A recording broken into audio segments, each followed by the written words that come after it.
A backstage pass. It is show number 2 of the day. You guys know when I get busy around here, I don't stop as far as the way that goes. Our thanks to Cassie Ashton for coming on. Check her out. A great, fantastic artist on Universal Music and with Creative Nation and that current single we talked about out there too as well. It is doing real well for Cassie. Appreciate her time and definitely it was a privilege and a pleasure to catch her at the Grand Ole Opry back. We were at CRS March the 14th. Brandon Morrell here again, powered by the Sports Guys podcast.com and presented by our friends over at Bangtail Whiskey and Honky Tonk, Texas. Don't forget, May 19th, Randall King will be there live, so our whole team will be out there enjoying that.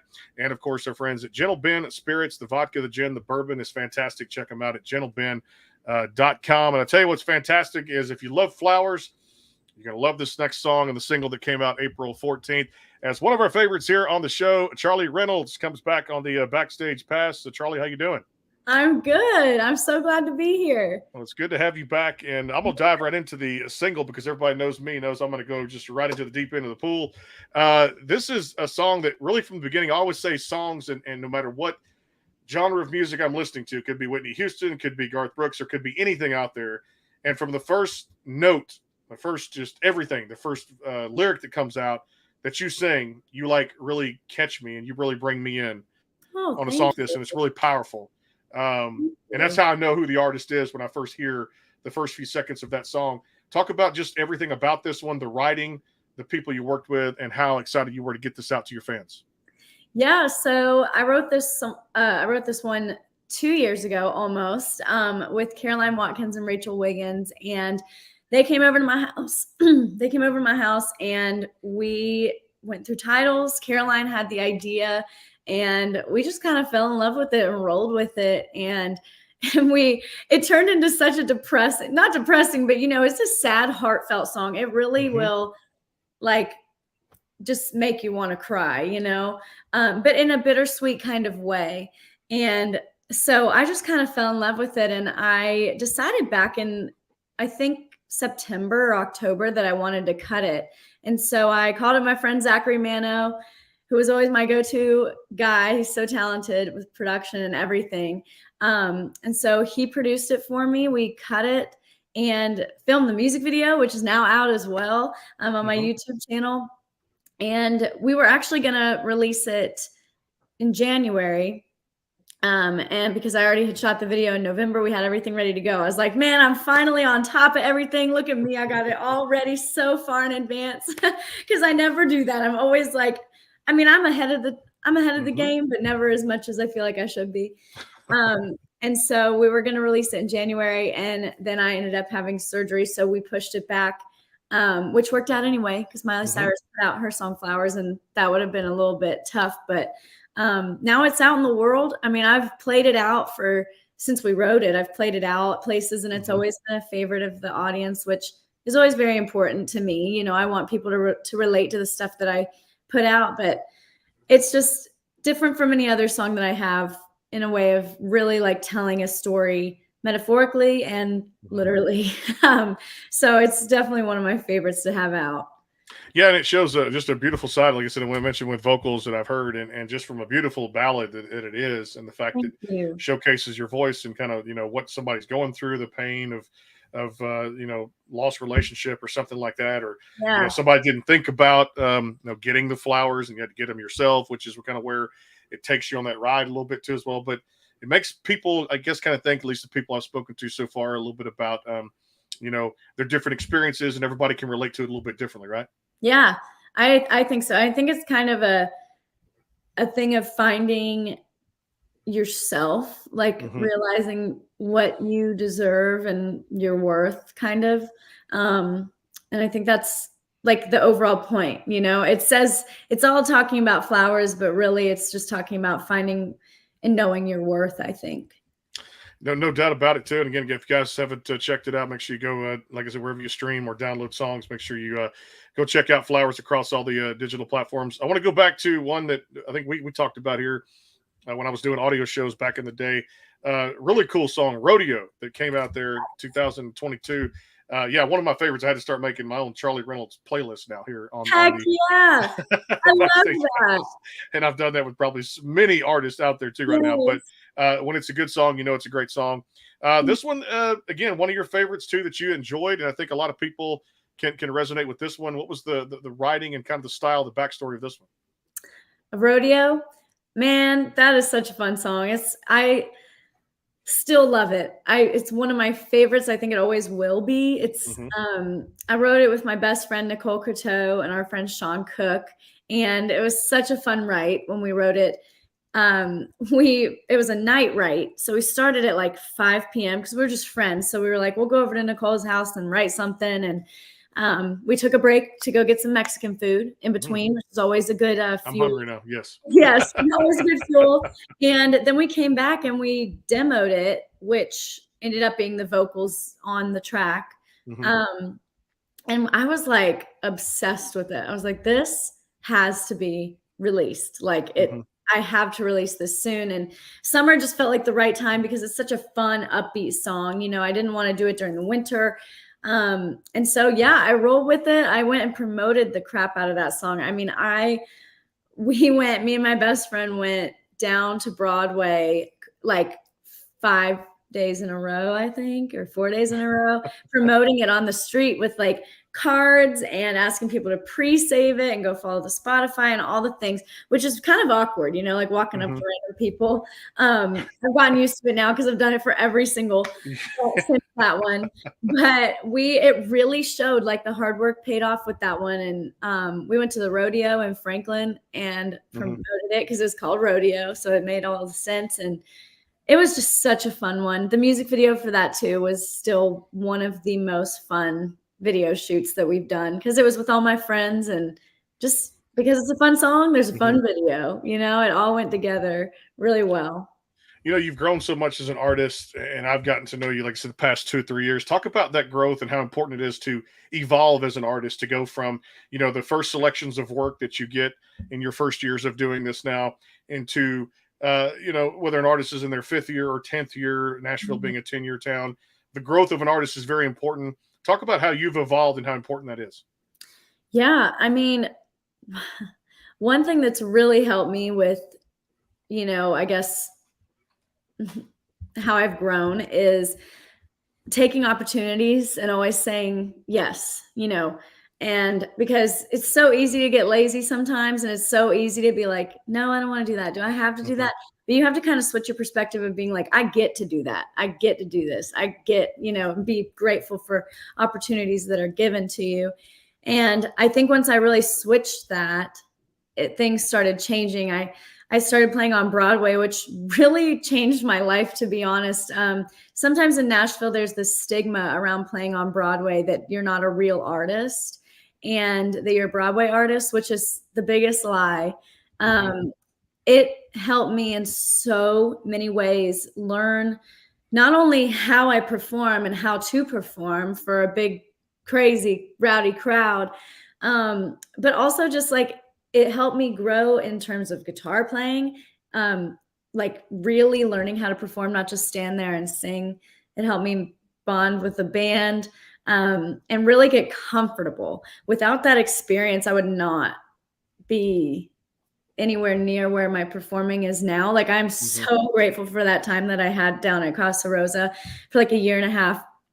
And also, you know, just learning how to be more vulnerable in songwriting, I think also was a big thing for me and my audience, seeing me kind of grow in that way a little bit. I'm not a vulnerable person usually. I don't really like in a writing room. If I've never met somebody, I'm not just going to tell them my whole life story. I'm not one of those like comfortable people, unless they ask. But, you know, I think that just has to do with time and growth and learning to be comfortable with that. But I mean, I would say a lot of it really came from performing and also just really focusing on social media a lot as well. I just put in a ton of work on TikTok for the last 2 years, and that helped a ton, and Instagram too. But those are fun for me. I really enjoy making videos. So that's always been a fun thing, but remembering to like focus on that kind of stuff too. There's obviously a lot of things as an artist you got to focus on. You do. Yep. That's definitely another thing that's really helped my music grow a lot. So yeah, I've been grateful for all of that. Yeah, and I want to get your thoughts here because I'm really getting into even more now these singing competitions like American Idol.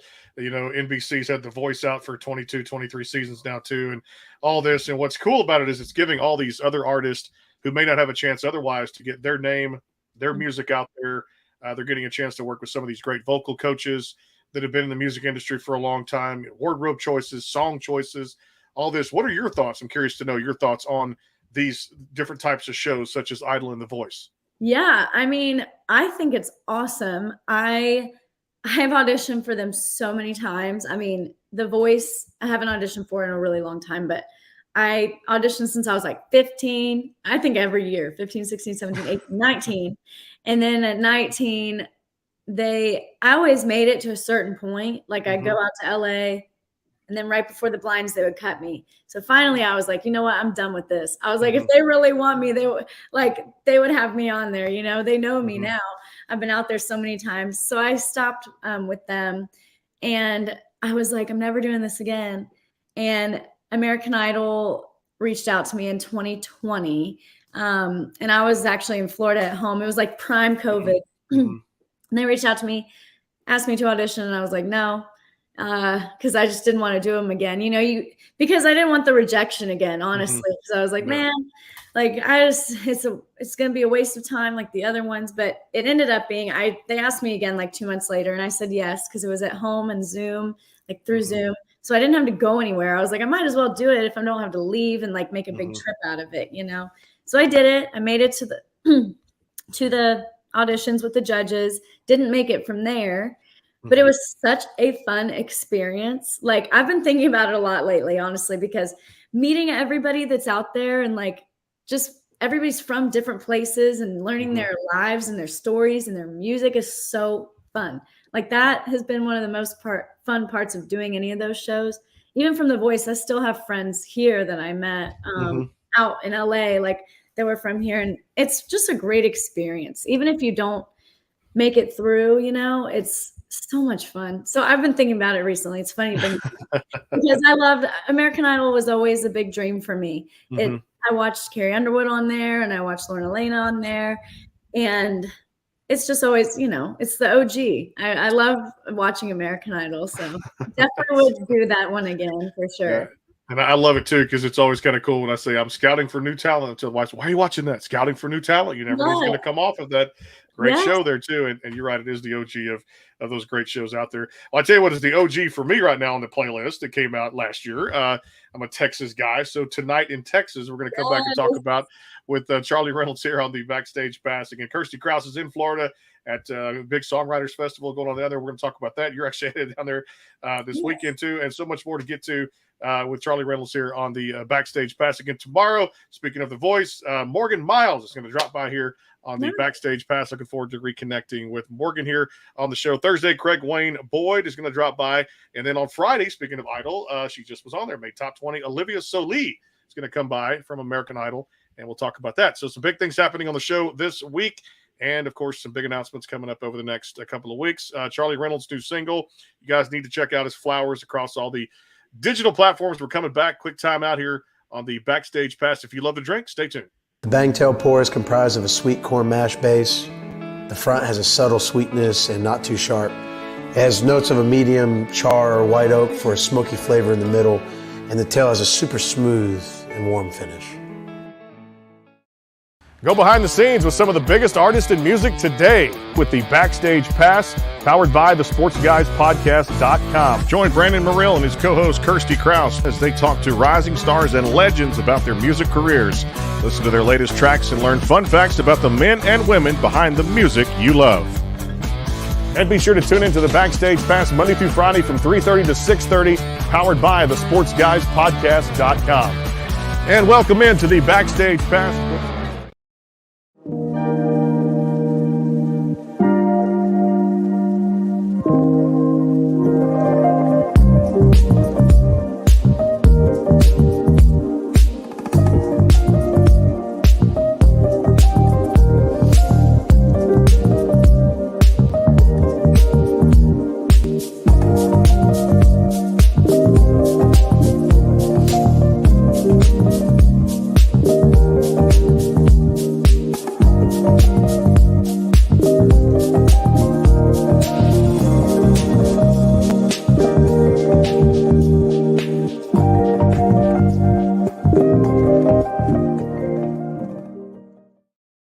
have to have a glass with Charlie next time we're in person. I'm going to bring that. It is gentleben.com. And of course, the vodka, the gin, and the bourbon is all handcrafted here. It's a Prosecco process. I mean, again, enjoy the drink. The smoothness of it is fantastic too.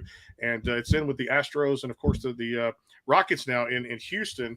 And definitely, I've tried this drink and everything. You can mix cocktails with it. So next time we're in person, I'm going to bring a little bit of this and we're going to make a drink. I'm down.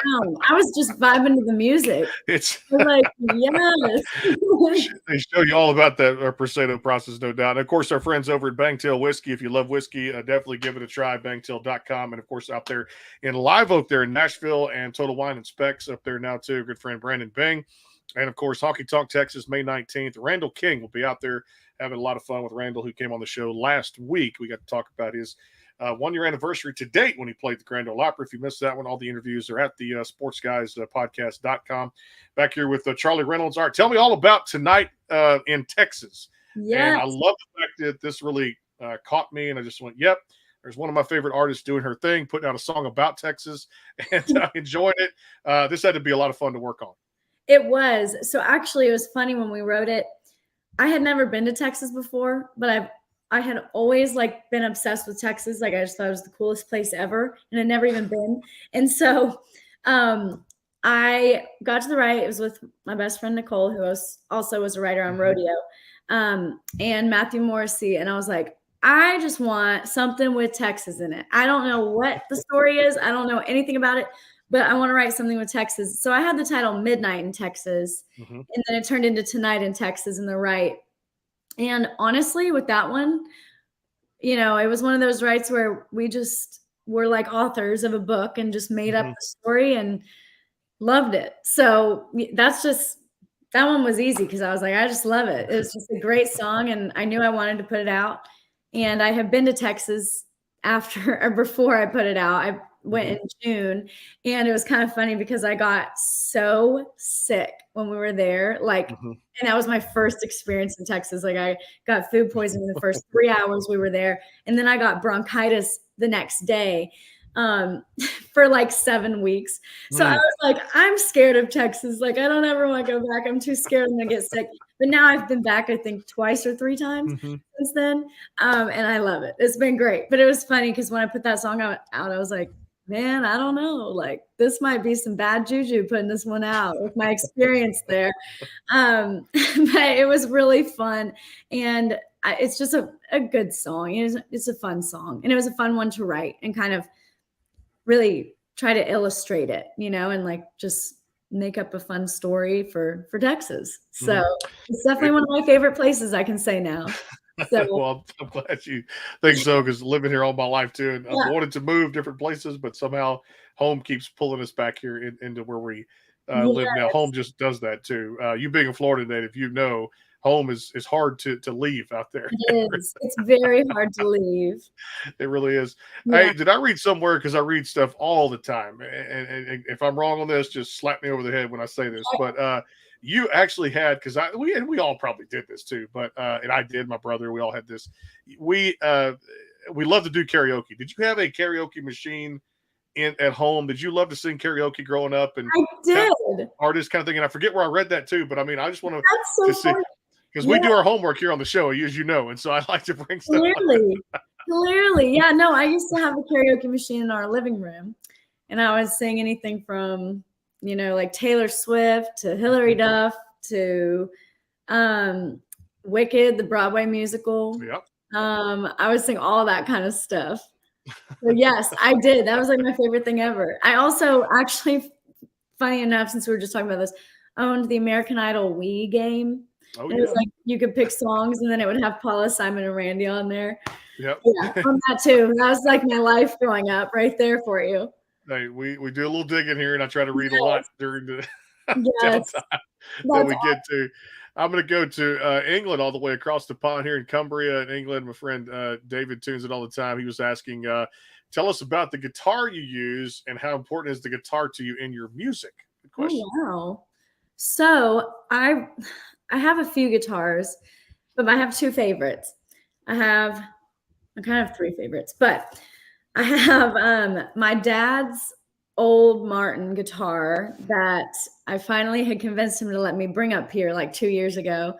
And because I just love that guitar. It's like the one that I learned how to play on, and it just means a lot to me because of that reason. And it was my dad's. So I have that guitar up here, but it doesn't sound right when it's plugged in. So because it's just old, it's not supposed to plug in really. It just has one, but it doesn't sound very good. So I don't play it out. I just play it at home. My other guitar that I use most of the time is my glitter guitar, which I'm sure y'all might have seen pictures of it. If you haven't, I pretty much use that one on stage most of the time. And I just love that one because it really shows off my personality. I put like, I think over 10,000 rhinestones. I hand placed them on that guitar and it took me like 4 months, I think, because just sitting there like with your back, hunched over, it hurts. So it took me a really long time to finish it. But once I did, it's like a little work of art now. So I love that one. I love that one. I wouldn't say I'm the best guitar player, but I love guitars. But as far as with my music goes, I always am drawn to steel guitar and stuff like that and songs. That is what draws me, or really cool guitar licks that I can't do, unfortunately, but that's what always draws me into a song. So that's what I really try to portray in my own songs as well.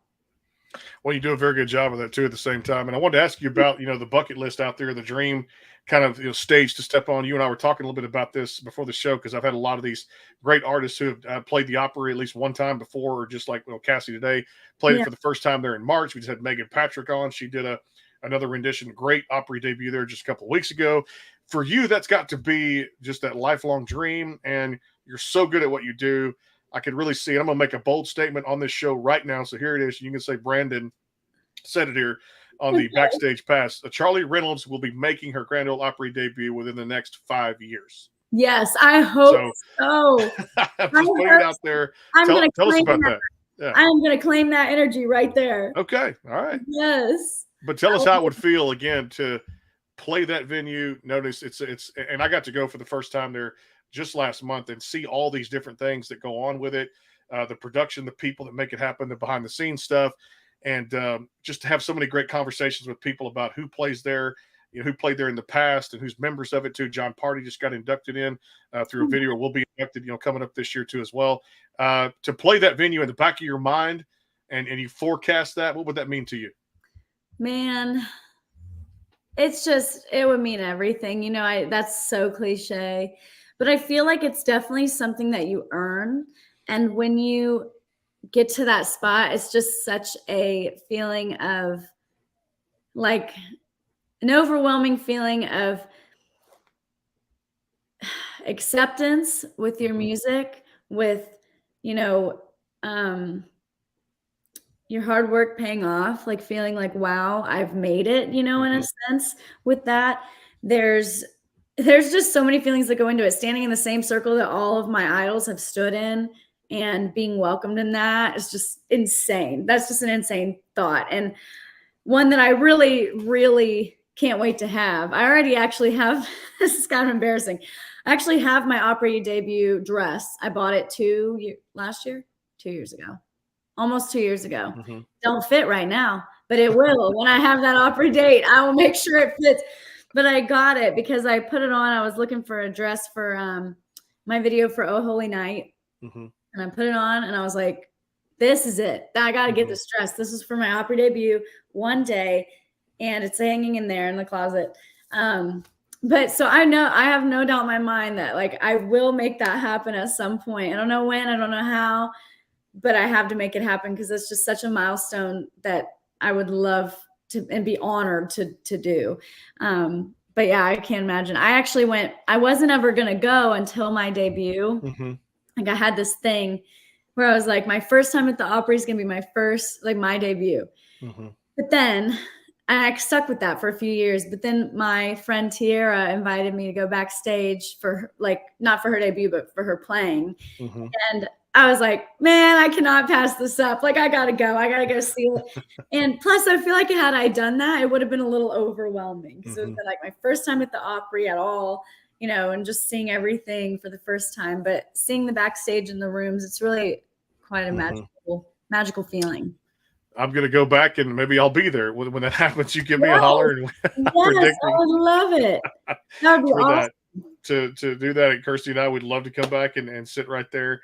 Like I said, in that Opry and to see what we saw there last month. There were so many great performers, and it's just the mecca of country music. And you're right, when an artist does step in that circle, you really feel like your dreams have come true. Yeah. We'll take a final timeout and we'll come back and talk about a couple of more singles, and then I still have a rapid fire I'm going to do with the great Charly Reynolds here on the show. Word from our sponsors: if you like to drink, gentleben.com is the place to go. Also, bangtail.com for Bangtail whiskey. And our friends at Honky Tonk Texas, they provide some of that too as well. Make sure you check out our sponsors. They're who make this show possible day in and day out too as well. Coming right back, more with Charly Reynolds here. It is the Backstage Pass powered by the Sports Guys podcast.com. Hang tight.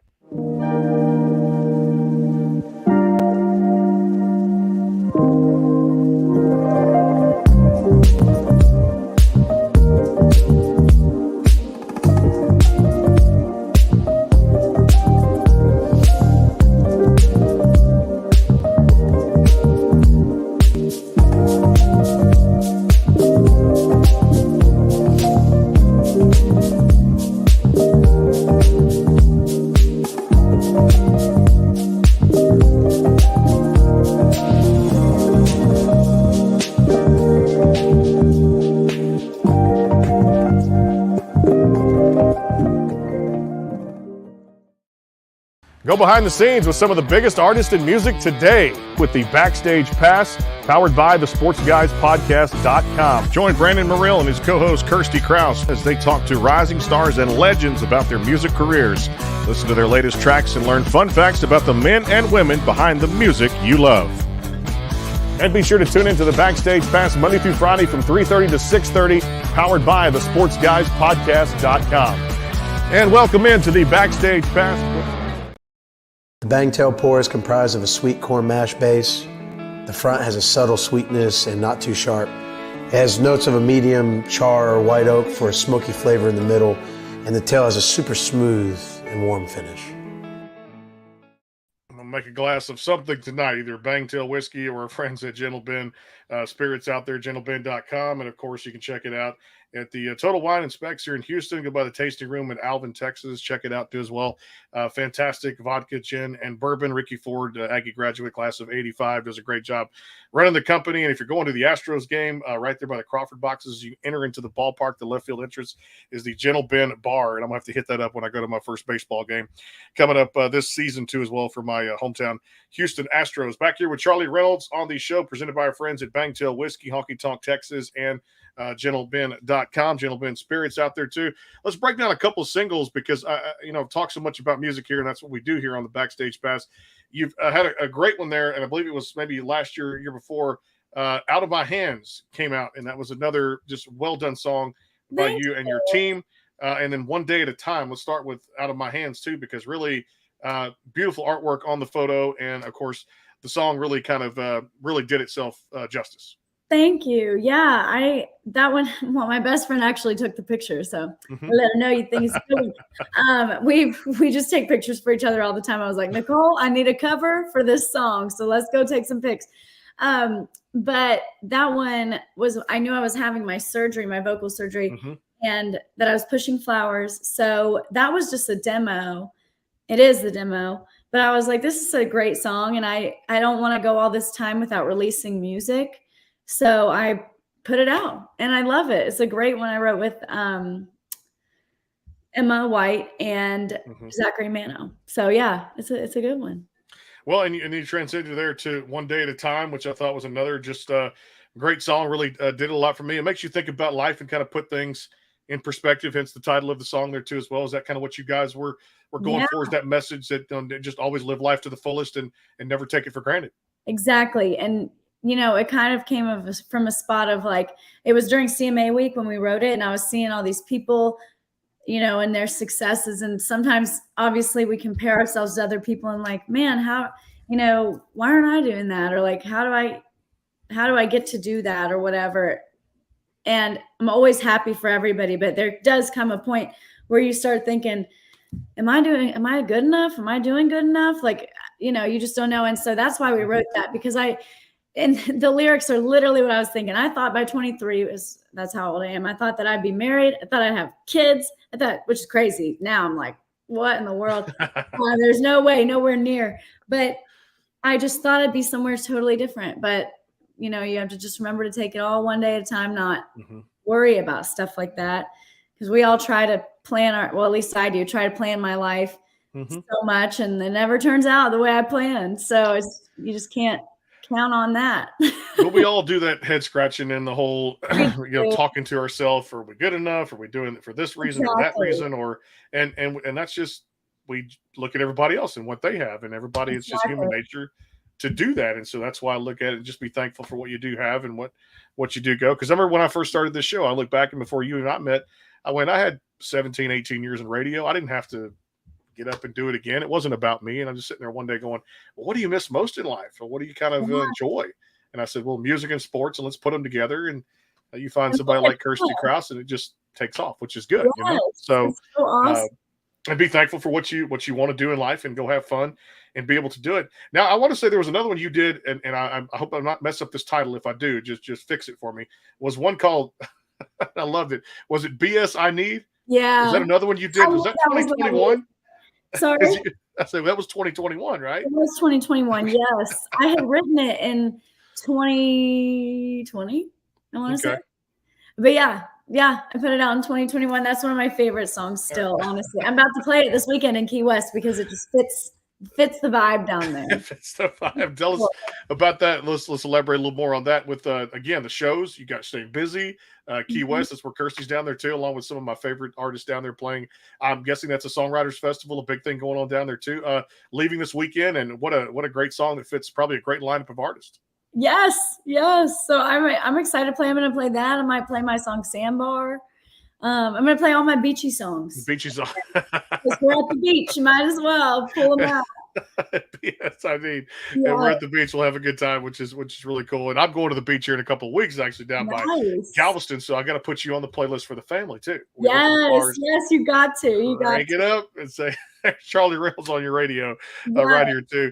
Again, the current single "Flowers" across all the digital platforms. Make sure you guys go check it out and download, which is a fantastic song, and one I'm about to give definitely a great quote on here over the next few weeks, because I love to review a lot of music here on the show here. All right, let's have a little fun, do some rapid fire, because we love doing this too. Last show or shows you got to binge watch. What was a series you got into? Well, let me think here. Because I watched, this is embarrassing, but the one that I'm currently like mostly watching is Real Housewives of Beverly Hills. I've been watching it for a few months now, and I'm almost done with 13 seasons, which is pretty sad. But I watched that. I also watched, oh my gosh, I know this is supposed to be rapid fire, but I got to think. You're good. Take your time. Slow fire. There you go. The slow fire. Hot fire. Nashville was I rewatched it recently. I watch a lot of TV, I ain't gonna lie. So I don't know how it's hard for me to pick a show. It's all good there. Cassie was telling me on the Cassie Ashton early interview, she said, trash TV. I watch too much trash. Same. Reality shows are my favorite. So it just is what it is. Which is good there. All right. Favorite food to cook. What do you get into when you like to cook?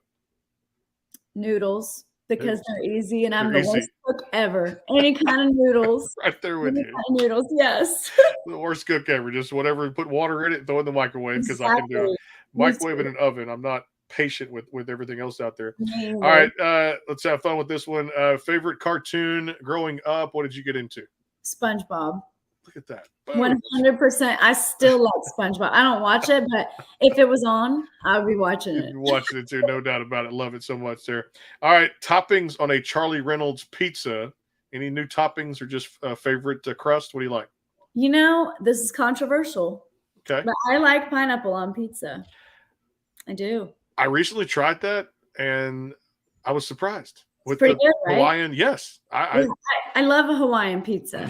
But I don't always get it. It's just every once in a while. If not, then I normally get pepperoni, and I always get ranch on the side. That's what I normally get. But I really do like pineapple on pizza too. It was a surprise. Sweet, sour, a little bit of everything. And I was not one of the fruits I eat all the time just by itself, but you throw some cheese on it with some ham and make that Hawaiian It's pizza. good. It startled me, and it was kind of like, okay, I can do this. Right? Now mushrooms on Yeah. pizza, no, Nah, it's not my thing. no, It's well, not. honestly. Yeah. But That sounds good though. but pineapple, I can. Well, my wife likes the pepperoni mushroom. There's pizza in general, but Yeah. I'm not a mushroom I'm fan. not a big mushroom person, Yeah. really. And I can't eat them.